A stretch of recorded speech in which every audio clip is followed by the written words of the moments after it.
um auditório tão seleto quanto esse nos traz muita honra e também grande responsabilidade. Eu fui solicitado pelo meu amigo Sérgio para falar sobre um tema bastante amplo e escolhi alguns caminhos para poder abordar essa temática, sem talvez deixar muita coisa de fora. Vou iniciar esse momento lembrando a vocês um texto da Palavra de Deus. O texto é conhecido de todos, Amós 3:7. Todos lembram? Certamente o Senhor Deus não fará coisa alguma sem antes revelar os seus segredos aos seus servos, os profetas. Guardem esse texto na sua mente. O mundo em que surgiu o sistema adventista de saúde era diametralmente oposto a tudo aquilo que conhecemos hoje. Os hospitais eram conhecidos como casas da morte, agências de caridade onde os pobres iam se tratar, muitas vezes para ir e nunca mais voltar para casa. Os hábitos e costumes daquela época, no início dos anos de 1800, eram totalmente estranhos aos nossos olhos. Alimentos que costumeiramente comemos hoje eram proibidos. Por exemplo, o Comitê de Saúde do Estado de Nova York, em 1832, proibiu todos esses alimentos que vocês estão vendo nesta lista. Alimentos como a maçã, o damasco, o feijão, a cenoura, cereja, coco. Pessoas que comiam tomate à rua eram previstas que iriam morrer em breve. Todas essas coisas eram praticadas nos momentos que antecedem o surgimento da obra médica da Igreja Adventista. Todos esses fatores levaram a uma expectativa de vida extremamente limitada. Esta agência de Oxford destaca claramente, você pode ver por este gráfico, o índice de vida, a expectativa de vida antes de 1870 nas Américas era abaixo dos 40 anos. Para o indivíduo se tornar médico naqueles dias, ele precisava estudar apenas de 8 a 12 meses. E ele fazia esse estudo repetidas vezes. Mas, queridos, é interessante observar como Deus trabalha. Deus escolhe pessoas ao seu devido tempo. Ele escolheu este homem chamado Sylvester Graham, um ministro presbiteriano, que fundou uma sociedade conhecida como Sociedade da Temperança dos Estados Unidos. E essa sociedade defendia o vegetarianismo, alimentos integrais, evitava o consumo de gorduras, pimentas, estimulantes de toda parte. E também promovia os benefícios do ar puro, da luz solar, a reforma do vestuário, sexo, higiene e exercício físico. Isto aconteceu em 1832, em fevereiro, na cidade de Boston, quando este pastor presbiteriano fundou a Sociedade da Temperança. Mas, queridos, e quando falamos da Igreja Adventista? Deus já estava trabalhando no coração de um pioneiro. Quem era ele? Aí está ele, Joseph Bates. Em 1821, enquanto ele passava pelo Brasil, Bates tomou uma decisão dentro de um navio. Ele decidiu que ele não mais consumiria a bebida alcoólica. Dias depois, Bates foi a um local debaixo de uma árvore aqui no Brasil. Em 1821, ele decidiu parar de fumar. Deus já estava trabalhando no coração de pessoas antes que o sistema adventista de saúde fosse formado. Bates era um deles. Assim, queridos, próximo a 1844, Bates, ele renuncia a carne, queijo, gordura, pastéis e tortas e se torna um dos expoentes da obra médico-missionária e também da obra de saúde, da reforma de saúde na Igreja Adventista. Porém, Dr. Dorival tratou alguns aspectos nesta manhã. Eu quero destacar 4 momentos importantes na história da obra de saúde na Igreja Adventista. E eu vou destacar 4 visões. A primeira delas ocorre em 1848. E se você analisar de forma criteriosa, você vai observar o seguinte: estas visões elas ocorrem dentro de uma evolução temático-cronológica.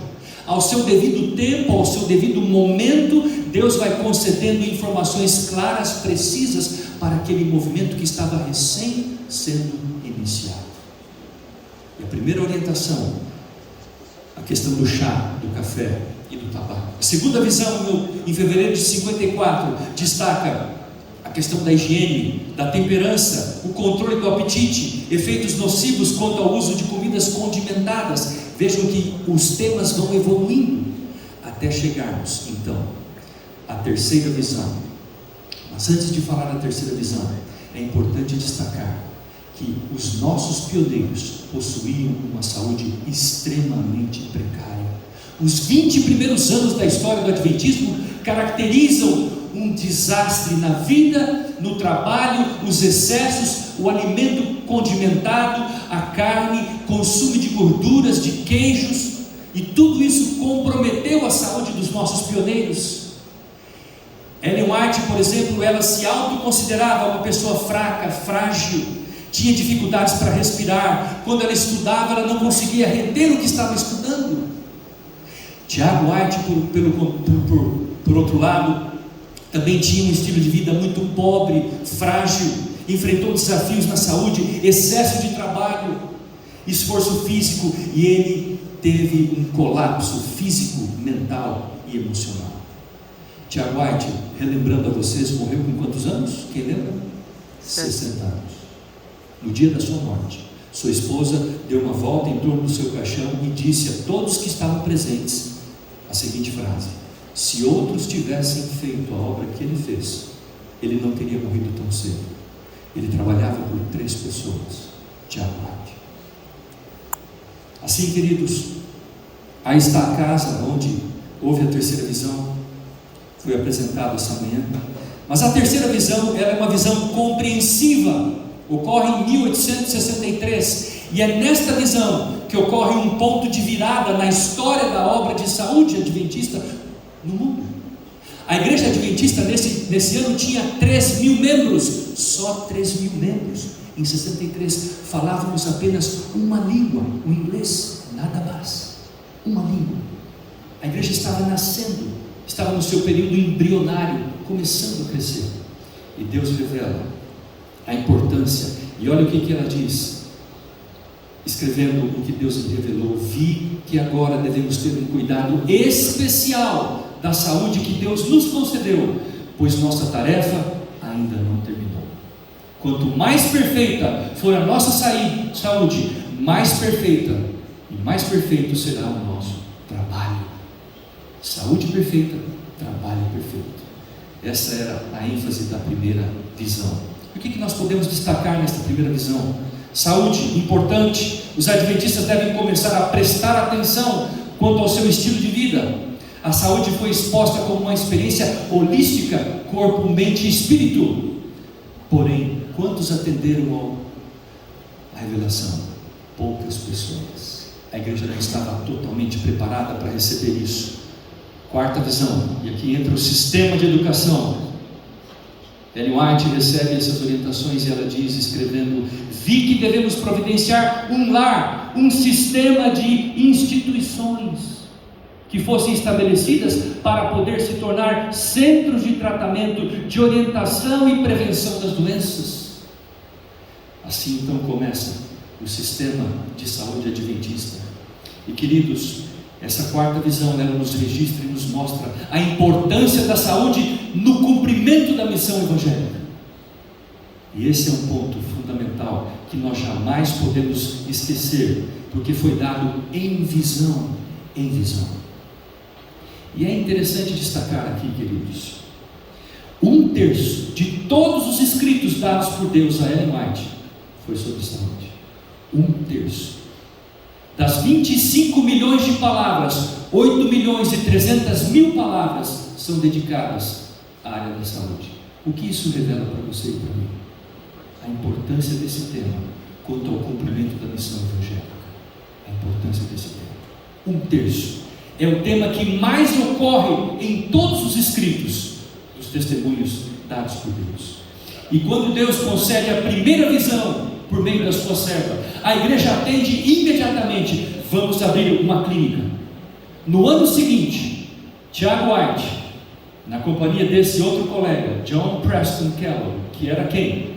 Pai de John Harvey Kellogg. Esses dois homens abrem esta clínica chamada Western Health Clinic em Battle Creek. Quem que era Tiago White? Presidente da Associação Geral. Quem era Preston Kellogg? Ele era um empresário, fabricante de vassouras. Esses dois homens então, visionariamente, começam a trabalhar. E ali, Tiago agora olha para sua esposa e eles têm que escolher alguém para cuidar do sistema. Quem que eles escolheriam? Eles percebem um jovem garoto, um adolescente de 12 anos, que trabalhava com o pai na fábrica de vassouras. Eles veem que esse garoto é extremamente culto, leitor, ávido pela leitura. Vamos chamá-lo. Vai trabalhar na gráfica da Review Herald, vai cuidar das máquinas, vai fazer revisão de textos. Quem era esse jovem? John Harvey Kellogg. Ele é chamado. E esse jovem foi incentivado para cursar medicina. Com 20 anos de idade, ele vai para a Universidade de Ann Arbor, em Michigan, e começa seus estudos. Depois, Tiago e Ellen White lhe dão $1.000 para ele poder concluir seus estudos no mais aclamado instituto da época de medicina. Em 1875, ele recebe o seu título de doutor e cirurgião do aparelho digestório em 1875, na Universidade de Bellevue, lá em Nova York. Kellogg assume o comando desta pequena instituição em 76, um ano depois da sua formatura. E ele tinha quantos anos? 24 anos. Eu tenho dito que a igreja adventista começou na mão de jovens, não é assim? Se você somar a idade dos 12 primeiros pioneiros da igreja e dividir por 12, você vai chegar à média de 23, 24 anos. Esta igreja começou com jovens, e esta igreja também vai ser concluída na mão de jovens. Kellogg tinha 24 anos, e ele orava a Deus dizendo: Senhor, ajuda-me, Senhor, ajuda-me. Ele se sentia incapaz, muito pequeno, para comandar essa instituição.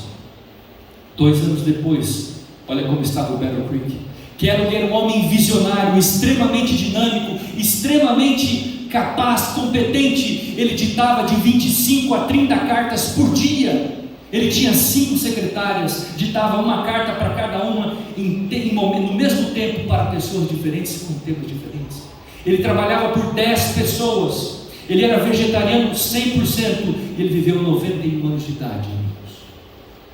Ele é um exemplo de reforma de saúde para todos nós. John Harvey Kellogg foi escritor, inventor, fez tantas coisas que nós não podemos falar aqui todas elas.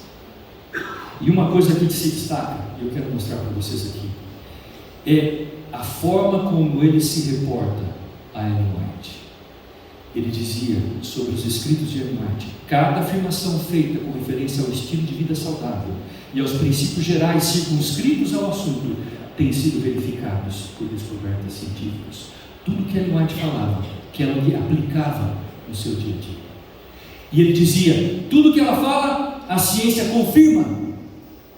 E assim ele foi evoluindo. Uma vez perguntaram para ele: Dr. Kellogg, o senhor está sempre 10 anos à frente do tempo, qual o seu segredo? Ele dizia: eu tenho uma fonte segura que me orienta.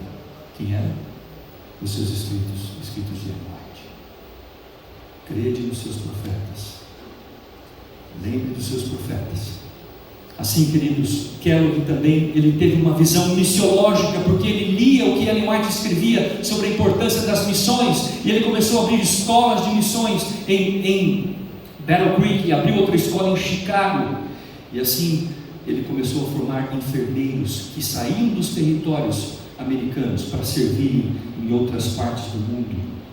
Mas Kellogg, amigos, como ele é conhecido entre os historiadores adventistas, Kellogg era um construtor de impérios. Ele teve uma visão megalomaníaca da medicina. Num certo período da sua vida, ele achou que a obra de saúde não era o braço direito, mas era a cabeça da missão. E aí ele começou a afundar. Ele começou a se distanciar dos líderes da igreja. Começou a contestar os líderes, começou a discordar da visão da liderança da igreja. Ele começou a se distanciar, a ponto de, em 1907, ele, numa reunião da Conferência Geral, abriu e entregou a sua credencial. Ellen White participava da reunião, dizia a ele: Dr. Kellogg, não faça isso, a igreja precisa muito do senhor, Dr. Kellogg. Ele disse: não, eu vou parar por aqui. E ele foi embora. E ele abriu o seu próprio negócio. Nós conhecemos um pouco dessa história, os dramas dessa história, as consequências dessa história, as dificuldades com que a igreja conviveu com essa história, quanto a igreja sofreu com a visão de Kellogg. Vejam vocês, em 1901, Ellen White volta da Austrália e ela tem na sua boca um discurso preparado e pronto. Por quê? Porque a igreja tinha que se descentralizar, sair de Battle Creek. Em 5 quarteirões ali de Battle Creek, você encontrava os 4 mais importantes segmentos da igreja: o Battle Creek College, o Sanatório de Battle Creek, a Associação Geral e a Review Herald. Em 5 quarteirões ali estavam essas 4 instituições. Ellen White diz: vocês precisam ir para o mundo, saiam daqui. Ninguém saiu, até que Deus fez com que as pessoas parassem. Deus enviou o primeiro incêndio em fevereiro de 1902, destruiu todo o sanatório de Battle Creek, todo o sanatório, não sobrou nada, morreu uma pessoa que voltou para pegar os seus pertences. A cidade de Battle Creek criou um departamento de bombeiros só para apagar o fogo dos adventistas, porque quando eles jogavam água, não apagava. O departamento está lá até hoje. Vimos a semana passada esse departamento. Assim, queridos, Kellogg não desistiu do sanatório. No trem, voltando para Battle Creek, ele desenhou um novo projeto para reconstruir o sanatório. Ellen White discordou plenamente do tamanho dessa instituição. Discordou. Essa foto é de 1903. Mas, queridos, eu vou sair daqui um pouco. E Loma Linda, quando o sanatório sai, quando a igreja sai daquele ponto, a Associação Geral vai para Washington. O sanatório, agora a igreja vai trabalhar na Califórnia. Abre Loma Linda, 1905. E dali começa a formar obreiros, formar pastores, formar médicos, formar enfermeiros, formar profissionais da área de saúde. E dali, então, começa a haver uma grande expressiva desenvolvimento da obra de saúde na igreja adventista. A importância de Loma Linda na formação e preparo de obreiros. E assim, queridos, eu quero destacar para vocês aqui agora, já estamos caminhando para o fim, o desenvolvimento da obra médica mundial. Battle Creek 66, depois Santa Helena 78, depois Austrália, Sydney 1903, depois Loma Linda 1905, depois Suíça, depois África, e assim a Argentina vai se expandindo todo o desenvolvimento da obra médico-missionária no mundo todo, até chegar ao nosso território, no continente sul-americano e Brasil também. E na América do Sul, pastor Spencer, aí está, 1908, 1922, Curiaca, 1927, Rio de Janeiro, Clínica White. Depois, 1948, Peru, 1956, Paraguai, e por último, 1960, Quito, 1979, Chile. A obra da reforma de saúde é o meio empregado pelo Senhor para diminuir o sofrimento de nosso mundo e para purificar a sua igreja. Ensinai o povo que eles podem desempenhar o papel da mão ajudadora de Deus mediante a sua cooperação como obreiro mestre na restauração da saúde física e espiritual. E aqui, queridos, faltam 3 minutos. Eu queria contar uma história, se permitir o tempo. Eu poderia falar de Robert Habenich, mas o pastor Edwin Meyer vai falar. Poderia falar de Oler Oppergard, mas eles falam. Poderia falar de Ana e Ferdinand Stahl. Poderia falar de Maldonado no Chile. Poderia falar de tantos personagens da América do Sul. Mas eu escolhi falar sobre um deles, brevemente. John Lipke. Conhecem? Dr. John Lipke. Já ouviram falar dele? Um pastor alemão de Berlim, que foi para os Estados Unidos, trabalhou com o John Harvey Kellogg, veio para o Brasil em outubro de 1897, professor, depois foi diretor de escola, diretor da primeira semente do NASP. Depois ele foi evangelista, presidente de campo, ele foi o primeiro diretor do NASP. E em 1920, depois de ele ter trabalhado em tantas áreas distintas, ele olhou para toda a obra no continente brasileiro e fez uma pergunta para si mesmo: escuta, está faltando um segmento da igreja no Brasil que nós não temos. Qual é? A obra de saúde. Não havia nenhuma clínica no Brasil, nenhuma sequer. O que ele fez? Saiu procurando pelos jovens. Quem que pode ir para os Estados Unidos se preparar para estudar? Ninguém apareceu, ninguém se ofereceu para estudar. Então o que ele fez? Eu vou. E com 45 anos de idade, John Lipke se alista para ir para Loma Linda, estudar 5 anos de medicina e voltar para o Brasil. E quando ele voltou, em 1925, ele fundou a primeira clínica no Rio de Janeiro, Clínica de Repouso White, no bairro Santa Teresa, que depois se tornou o Hospital Silvestre. Um homem que dedicou a sua vida, o seu melhor. Esse foi o espírito dos nossos pioneiros. Que Deus possa usar você, que Deus possa abençoar você, que Deus possa te conceder esse mesmo espírito que esses homens e mulheres tiveram. Eu coloquei esse QR Code porque nós preparamos um banco de dados para vocês, com imagens, com textos, com informações relativas a esse tópico. Usem e passem à frente, para que vocês possam também divulgar esses materiais. Que Deus abençoe, foi uma honra, uma alegria estarmos com vocês. Muito obrigado, Dr. Renato.